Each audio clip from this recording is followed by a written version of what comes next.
కూజంతం రామ రామేతి మధురం మధురాక్షరం ఆరుహ్య కవితా శాఖాం వందే వాల్మీకి కోకిలం.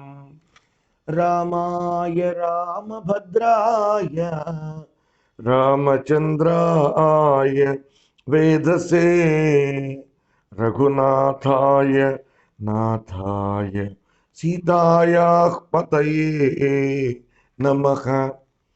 గోష్పదీకృతవారాసిం మశకీకృతరాక్షసం రామాయణ మహామాలారత్నం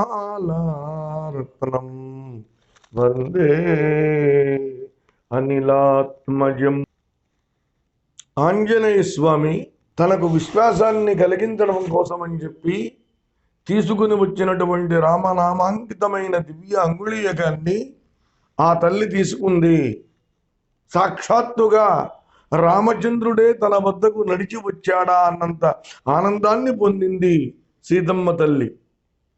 ఆవిడ యొక్క దివ్యమైనటువంటి వదనార విందం రాహుముక్తై ఓడురాట్. రాహువు నోటి నుండి బయటకు వచ్చిన చందమామలాగా మరింత దేదీప్యమానంగా ప్రకాశించింది. తతస్సా క్రీమతి బాల భర్తృ సందేశ హర్షిత. ఆ తల్లి సీతాదేవి తన భర్త అయినటువంటి రామచంద్ర భగవానుడు పంపినటువంటి సందేశానికి పరమానందభరితురాలైంది. ఇక ఎదురుకుండా ఉన్నటువంటి వానర వీరుడైనటువంటి హనుమంతుల వారిని ప్రశంసించడం మొదలుపెట్టింది. ఆ హనుమా, నీ వంటి మహానుభావుడు లేడయ్యా. విక్రాంతస్త్వం సమర్థస్త్వం ప్రాజ్ఞస్త్వం వానరోత్తమ. హే వానర శ్రేష్ఠ హనుమా, నీవు పరాక్రమవంతుడివి, సమర్థుడివి, బుద్ధిమంతుడివి. శతయోజన విస్తీర్ణ మహాసముద్రం అంతా కూడా నీ దృష్టిలో ఒక ఆవు కాలి గిట్టంతగా అయిపోయింది. బా, ఇంత మహాసముద్రాన్ని అవలీలగా లంఘించి వచ్చావంటే అది నీకు మాత్రమే సాధ్యం హనుమా. నహిత్వం ప్రాకృతం మన్యే వానరం వానర ఋషభ. నిన్ను సామాన్యుడుగా భావించటం లేదు హనుమా, నీవు మహానుభావుడివి. నీకు యస్యతే నాస్తి సంత్రాసః రావణాన్నాపి సంభ్రమః. చిన్న మాటయా, నీకు రావణాసురుడంటే భయము లేదు, రావణాసురుడు ఏదో చేస్తాడన్నటువంటి దిగులు లేదు, ఏమీ లేదు. నీకు రావణుడంటే లెక్కే లేదు. రావణాసురుడికి భయపడి అందరూ గడగడగడ వణుకుతూ ఉంటే అతన్ని ఎదిరించి నిలబడగలిగినటువంటి ధీరుడివి నువ్వు ఒక్కడివే నాకు కనపడుతున్నావు. అయినా నా వద్దకు పంపించేటప్పుడు రాముల వారు ఎన్నో రకాలుగా పరీక్షించి పంపిస్తారు. పరీక్షించకుండా పంపిస్తారో ఏమిటి హనుమా? దృష్ట్యా సకుశలీ రామో ధర్మాత్మా సత్యసంగరక. ఏమోనయ్యా హనుమా, నా అదృష్టం కొద్దీ రాముల వారు సుఖంగా ఉన్నారు, లక్ష్మణస్వామి సుఖంగా ఉన్నాడు. సుమిత్రకు ఆనందాన్ని చేకూర్చే మహానుభావుడు లక్ష్మణుడు. మా వారు అరణ్యానికి బయలుదేరినటువంటి తరుణంలో అన్నయ్య నీ వెంట వస్తాను అని పాపం వచ్చిన మహానుభావుడయ్యా లక్ష్మణుడు. ఆ మహానుభావుడి తల్లి సుమిత్ర, ఆవిడ కూడా పరమానంద భరితురాలైంది. నాయనా, రామం దశరథం విద్ధి మాం విద్ధి జనకాత్మజాం అయోధ్యాం అటవీం విద్ధి గచ్చతాత యథా సుఖం. నాయనా లక్ష్మణ, రాముణ్ణి దశరథ మహారాజుగా భావించు, సీతమ్మ తల్లిని నన్నుగా భావించు, నీ తల్లి వలె భావించు. నీవు ఉన్నటువంటి అరణ్యాన్నే అయోధ్యగా భావించు, బయలుదేరి సుఖంగా వెళ్ళిరా నాయనా అని పంపించిందయ్యా. సుమిత్రకు ఆనందాన్ని పెంచేటువంటి మహానుభావుడు లక్ష్మణుడు. ఆయన సుఖంగా ఉన్నాడు, ఆనందంగా ఉన్నాడు. ఈ వార్తలు నాకు పరమానందాన్ని కలిగిస్తున్నాయి హనుమా, పరమానందాన్ని కలిగిస్తున్నాయి. సరే కానీ మరి రాముడు క్షేమంగానే ఉన్నాడు కదా? ఉన్నాడమ్మా, అయితే కుశలీ యది కాకుస్థక కిన్ను సాగర మేఖలాం మహీం దగతి కోపేన యుగాంతాగ్ని రిబోత్థిత. ఏమయ్యా ఆంజనేయ, ఒక్క చిన్న మాట, నిజంగా రాముల వారు కనుక క్షేమంగా ఉన్నట్లయితే మరి సముద్రములే వడ్డాణంగా కలిగినటువంటి ఈ భూమిని మొత్తాన్ని కూడా ఎందుకని తగలబెట్టలేదు? నా యందు ఉన్న ప్రేమాతిశయంతో. కాదులే, ఒక విషయం అర్థమైంది హనుమ, వాళ్ళు ఇద్దరూ శక్తిమంతులే. రాముడు శక్తిమంతుడే, లక్ష్మణుడు కూడా శక్తిమంతుడే. వాళ్ళు దేవతలను కూడా యుద్ధంలో నిర్జించగల మహావీరులు. మమైవతు నదుఃఖానాం నస్తి మన్యే విపర్యయక. నా దుఃఖాలే ఇంకా పోయేటువంటి సమయం ఆసన్నం కాలేదు అని నేను భావిస్తున్నానయ్యా. ఏమయ్యా, ఒక చిన్న మాట, రాముడేం ఎదకు గురి కావటం లేదుగా, పరితపించడం లేదుగా, చేయవలసినటువంటి కార్యములన్నీ సుఖంగా చేస్తున్నాడు కదా, ఆయన హాయిగా ఉన్నాడు కదా, దీనంగా లేడు కదా. అంతేకాదు, ద్వివిధం త్రివిధోపాయం ఉపాయమపి సేవతే విజిగేషు సుహృద్గచ్చితు మిత్రేషు జపరంతపక. ఉపాయములు మొత్తం 4. ఆమె ఏమంటోంది? 2 ఉపాయములు 3 ఉపాయములు అంటోంది. ఏమిటి 2 ఉపాయములు 3 ఉపాయములు? ఉన్నవి 4 కదా. అంటే సామ దాన భేద దండోపాయాలు. మిత్రుల విషయంలో మొదటి 2 వాడతట్టు రాముడు, సామ దానోపాయాలు. శత్రువుల విషయంలో 3 వాడతట్ట, దాన భేద దండోపాయాలు. మరి ఆ 2 ఉపాయాలు, ఈ 3 ఉపాయాలు. మిత్రుల విషయంలో సామదానోపాయాలు, శత్రువుల విషయంలో దాన భేద దండములు ఉపాయాలు. మరి అవన్నీ కూడా రామచంద్రుడు అవలంబిస్తున్నాడా? అంతేకాదయ్యా, సుఖానాం ఉచితో నిత్యం అసుఖానాం అనౌచిత. సుఖాలు పొందటానికే యోగ్యమైన వాడు రాముడు, దుఃఖాలు పొందడానికి యోగ్యమైనటువంటి వాడు ఎంత మాత్రమూ కాదు.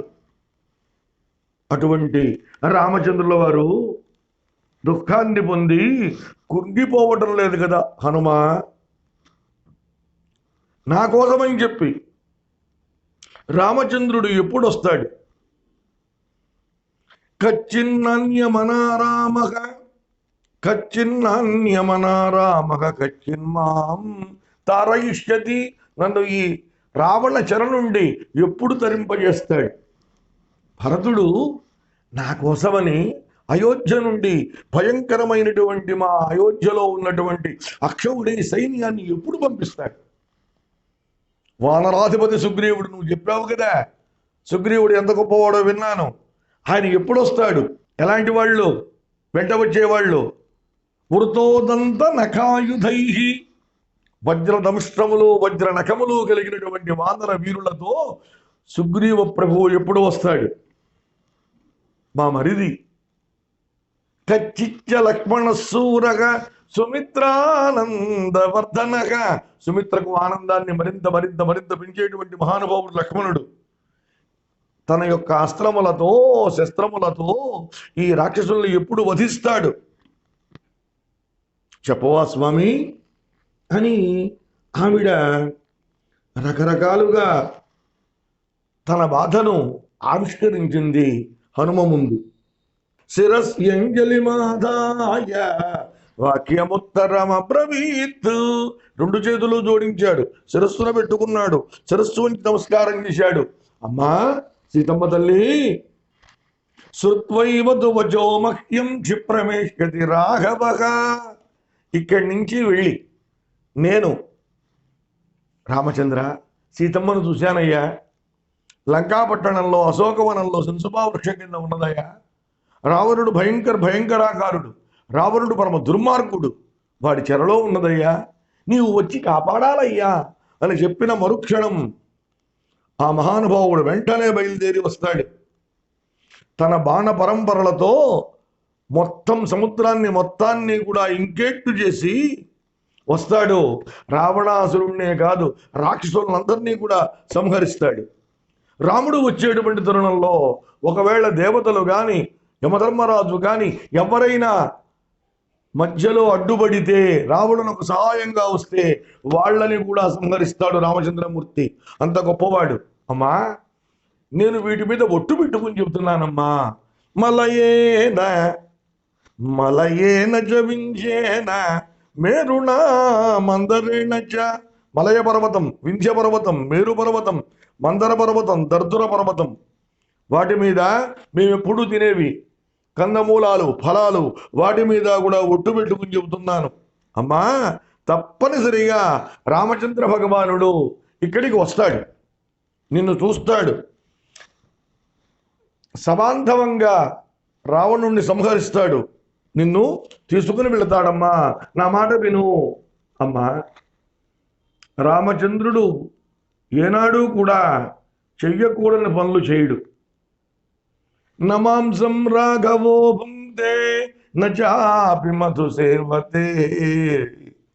మాంసం నభుంక్తే. రాముడు మాంసాన్ని తినడు. క్షత్రియులు మాంసాన్ని తినవచ్చు, కానీ రాముడు మాంసమును తినడు. మధు సేవతే. క్షత్రియులు అవసరాన్ని బట్టి మద్యాన్ని కూడా పుచ్చుకోవచ్చు, కానీ రాముడు మద్యాన్ని కూడా పుచ్చుకోడు. మాంసం నభుంక్తే మధున సేవతే. మాంసం తినడు, మద్యం తాగడు. ఆయన వన్యం సువిహితం నిత్యం భక్తమస్నాది పంచమం. వన్యం అడవిలో పుట్టినటువంటి పళ్ళు. ఇక్కడ రెండు రకాలుగా పెద్దలు వ్యాఖ్యానం చేస్తున్నారు. పంచమం అన్నారు అంటే అడవిలో పుట్టినటువంటి ఫలాలను, దుంపలను అన్నీ కూడా తీసుకుని వచ్చి 5 భాగాలు చేస్తారట. ఈ 5 భాగాలు చేసి మొదటి 4 భాగాల్ని దేవతలకు, పితృదేవతలకు, అతిథులకు, భూత గణాలకు సమర్పించి చివరి భాగం ఉంది 5వ భాగం. అంటే ఒక రకంగా చెప్పాలి అంటే 5 భాగాల్ని 100% భావిస్తే చివరి 20% తాము స్వీకరిస్తాడు. రామచంద్రుడు కూడా అనేకమైనటువంటి ఫలాలను, కందమూలాలను ఒక చోటికి తీసుకొచ్చేట్టు చేసి దేవతలకు, పితృదేవతలకు, అతిథులకు, అలాగే భూతగణాలకు సమర్పించి ఆ చివరి భాగాన్ని ఏదో స్వీకరిస్తున్నాడు. కానీ ఇంకో అర్థాన్ని చెబుతారు. ముఖ్యంగా పౌరాణికులలోనే సార్వభౌముడు, పౌరాణిక చక్రవర్తిగా లోకంలో ప్రఖ్యాతిగాంచిన మహానుభావుడు ఉన్నాడు. అటువంటి మహానుభావుడిని మనం అందరం కూడా శిరస్సు వంచి నమస్కరించి మరి ఆ మహానుభావుణ్ణి సేవించాలి. ఆయన పేరే మల్లాది చంద్రశేఖర శాస్త్రి గారు. ఆయన పురాణమునకే ఒక అద్భుతమైనటువంటి వన్ని తెచ్చిన మహనీయుడు. సుమారుగా 60 సంవత్సరముల పైచిలకు, 60 సంవత్సరములంటే ఆ వయస్సులో కాదండి, తాను పురాణం చెప్పడం మొదలుపెట్టిన దగ్గర నుంచి 60 ఏళ్ళు అవిచ్ఛిన్నంగా నిత్య పురాణం చెప్పినటువంటి మహానుభావుడు. పురాణం కోసమే తన జీవితాన్ని వెచ్చించిన మహనీయుడు. పురాణంతోనే జీవించిన మహానుభావుడు. గంభీరమైన కంఠం కలిగిన వాడు, పురుషగాత్రం, మహానుభావుడు, మహనీయుడు, మా అందరికీ గురువు, మనందరికీ గురువు. ఆయన ఒక మాట చెప్పాడు.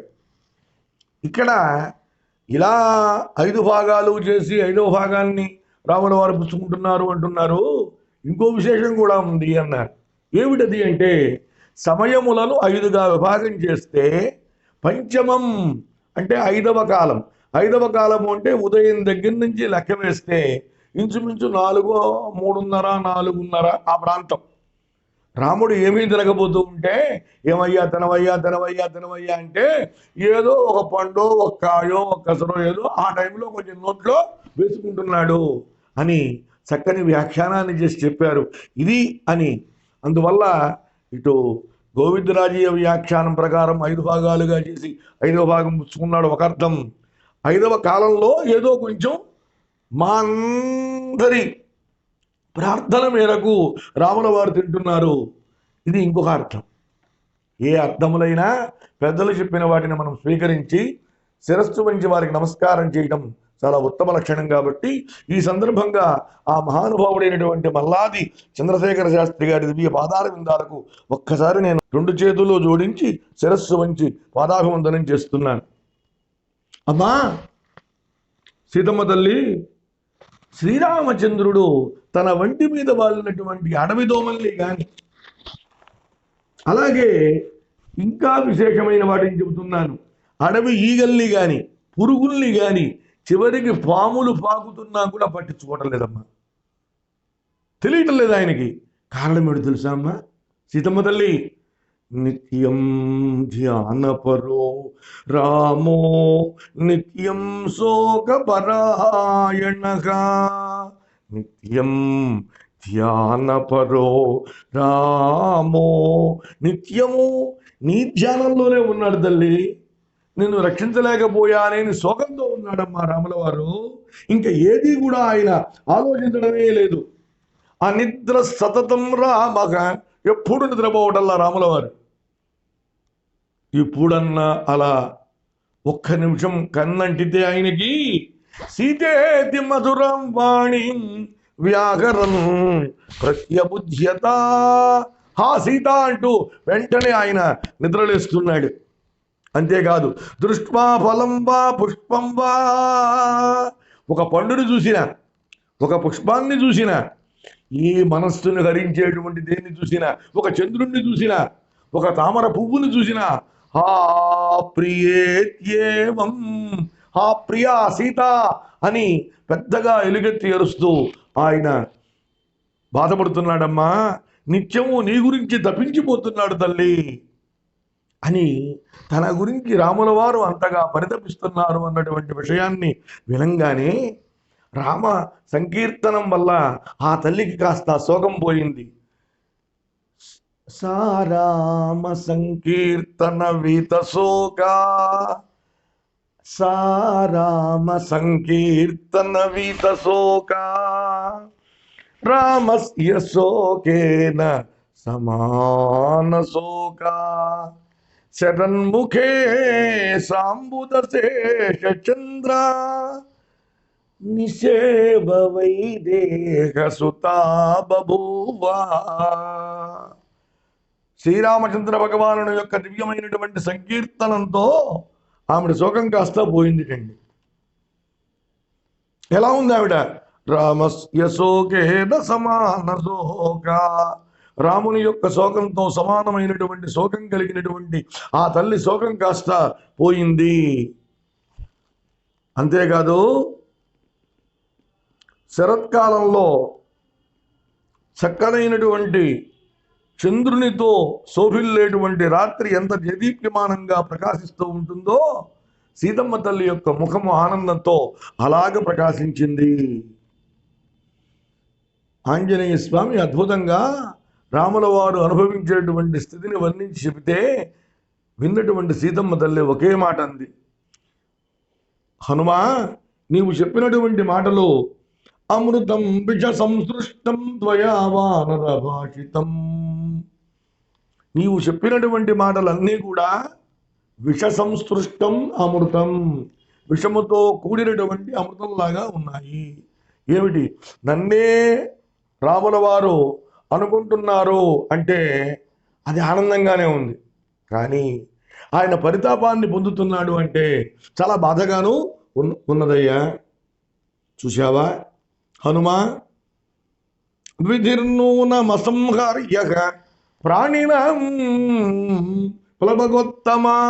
ఏ ప్రాణులకైనా దాటి వెళ్ళడానికి వీలు కానిది, తప్పించుకుంటానికి వీలు కానిది ఏది అంటే ఒక్కటే, అదే విధి, దైవం. విధి నుండి ఎవడూ తప్పించుకోలేడు. సౌమిత్రిమాం చ రామం చ వ్యసనైః పశ్యమోహితాన్. చూశావా లక్ష్మణుడు, మా వారు శ్రీరామచంద్రుడు, నేను, మా ముగ్గురిని చూడు, మేమందరం కూడా ఎన్ని కష్టాలు పడుతున్నామో చూడు. ఈ రాక్షసులందరినీ సంహరించి, రావణుణ్ణి సంహరించి ఎప్పుడు చూస్తాడు నా రాముడు నన్ను, ఎప్పుడు చూస్తాడయ్యా హనుమ. ఇప్పుడు 10వ మాసం గడుస్తోంది, చివరికి వచ్చేసింది, ఇంకా 2 మాసాలే ఉన్నాయి. ఆ దుర్మార్గుడైనటువంటి రావణాసురుడు నాకు 2 మాసాలు అని చెప్పి గడువు ఇచ్చాడయ్యా. నాయన ఇక్కడ ఒక మహానుభావుడు ఉన్నాడు, ఆయన పేరు విభీషణుడు, ధర్మాత్ముడు. ఇక్కడ విన్నాడు హనుమంతుడు విభీషణుడు అనేవాడు ఎలాంటి వాడు అన్నటువంటి విషయాన్ని సీతమ్మ తల్లి ముఖత ఆయన వినడం జరిగింది. విభీషణేన చ భ్రాత్ర మమ నిర్యాతనం ప్రతి అనునీతక ప్రయత్నేన నచ తత్కురుతే మతిం. ఆ విభీషణుడు సోదరుడు నన్ను రాముల వారికి తిరిగి అప్పగించమని ఎన్నో రకాలుగా రావణుణ్ణి ప్రార్థించాడు. అన్నయ్య నా మాట విను, సీతను తీసుకొచ్చావు, చాలా తప్పు చేశావు నువ్వు, ఇప్పటికైనా మించిపోయింది లేదు, సీతమ్మను మళ్ళీ రాముల వారికి అర్పించు అని ఎంత ప్రయత్నించినా రావణుడి బుద్ధి అందుకు అంగీకరించడం లేదు. ఆయన రావణుడు మృత్యువశుడయ్యాడు కాబట్టే వాడికి చెప్పినటువంటి మంచి మాటలు తలకెక్కడం లేదు. మరి ఇదంతా నీకు ఎలా తెలుసు అంటావా? విభీషణుని కుమార్తె అనలా అనేటువంటి ఆవిడ నా దగ్గరకు వచ్చి జరిగేది మొత్తం కూడా ఎప్పటికప్పుడు చెబుతూ ఉన్నదయ్యా, అందువల్ల తెలిసింది. అంతేకాదు ఒక మహానుభావుడు ఇంకొకడు అవింధ్యుడు అనే పేరు కలిగినటువంటి రాక్షస శ్రేష్ఠుడు ఉన్నాడు, బుద్ధిమంతుడు, శీలవంతుడు, మహానుభావుడయ్యా. ఆయన కూడా చెప్పాడు రావణుడికి, రావణ నా మాట విను, రామక్షయమను ప్రాప్తం రక్షసాం ప్రత్యజోదయతు. రావణ నా మాట వినవయ్యా, నువ్వు సీతను తీసుకుని వచ్చి పెద్ద తప్పు చేశావు, లంకా పట్టణానికి చేటు చేసింది నువ్వే. రాముని వలన రాక్షసులందరికీ కూడా భవిష్యత్తులో మృత్యువు సంప్రాప్తిస్తుంది, ఇప్పటికైనా మించిపోయింది లేదు, సీతమ్మను తీసుకుని వెళ్ళి రామచంద్రులకు అప్పగించవయా అని పెద్దవాడైనటువంటి అవింధ్యుడు, పైగా రావణునికి చాలా ఇష్టమైన వాడు, ఇంత మంచి మాట చెబితే తనకెంత ఇష్టడైనా సరే మాట తనకి ఇష్టం కాలేదు కాబట్టి దాన్ని ఏమాత్రము పాటించడానికి సుముఖత చూపించలేదు రావణుడు. హనుమ, నా భర్త రామచంద్రుడిలో అపారమైన గుణసంపద ఉందయ్యా. ఉత్సాహక పౌరుషం సత్వం ఆదృశం సియం కృతజ్ఞత విక్రమశ్చ ప్రభావశ్చ సంతి వానర రాఘవే. ఉత్సాహము, పురుష ప్రయత్నము, బలము, పుణ్య లక్షణము, పొందిన దాన్ని గుర్తుపెట్టుకునే కృతజ్ఞత, పరాక్రమం, అద్భుతమైనటువంటి ప్రభావం, సామర్థ్యం, ఇటువంటి లక్షణములు ఎన్నో ఉన్నాయి రామచంద్రునిలో. లేకపోతే హనుమ, లక్ష్మణుడి తోడు లేకుండా 14,014 మంది రాక్షసులను నా రాముడు ఎలా సంహరించగలడయ్యా? సాధ్యమయ్యే పనేనాది? అంతేకాదు